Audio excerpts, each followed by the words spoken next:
Hello friends, and welcome to the Spiritual Encouragement Group, the place where entrepreneurs come to be refreshed. And since this is meant to encourage you in as little time as possible, because I know you're busy, let's dive into this week's Word of the Week, where we'll be going over the problem, promise, purpose, power, and provision that God has for you. So let's get into it. The problem. So the emotion that we're going to be dealing with today is overwhelm, and the way that I framed it is like this. I'm experiencing a feeling of overwhelm because I'm having issues in my personal life, my business life, and my financial life at the same time, and it is way too much to handle. The promise. And our promise comes from Isaiah 43, verse 2, and I'll be reading it from the King James and the New Living Translation. First, the King James. When thou passest through the waters, I will be with thee, and through the rivers, they shall not overflow thee. When thou walkest through the fire, thou shalt not be burned, neither shall the flames kindle upon thee. And now the New Living Translation. When you go through deep waters, I will be with you.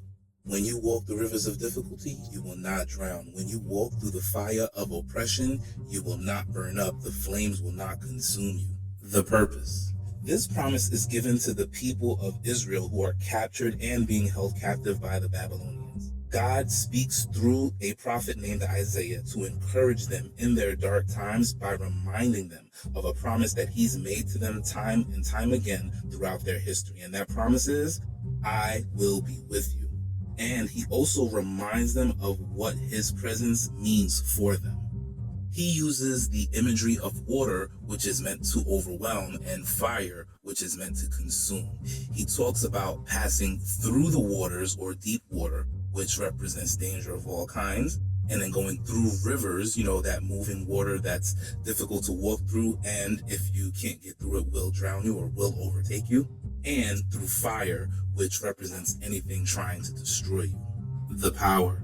The power of this verse for me comes from the fact that God doesn't say that he'll help you avoid. He says he'll help you through. And I think I have a tendency to pray for avoidance of a problem as opposed to asking God to help me through it.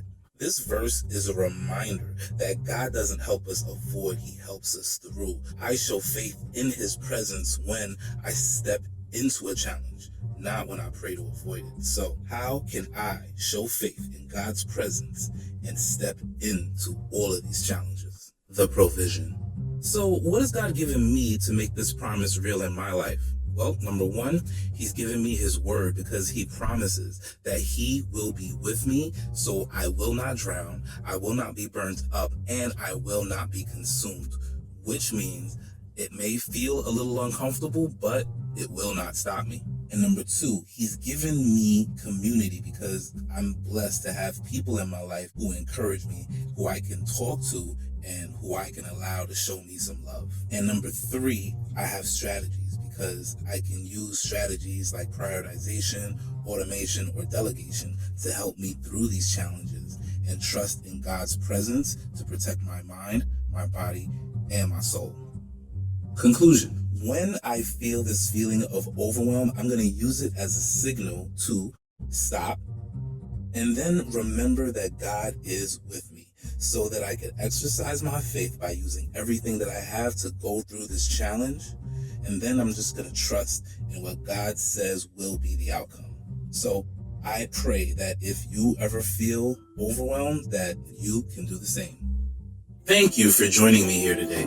I hope that this session has been a source of encouragement for you. Be here next week for more spiritual encouragement. And until then, no matter what challenges you may face this week, remember that you have the power to keep moving forward. God bless you.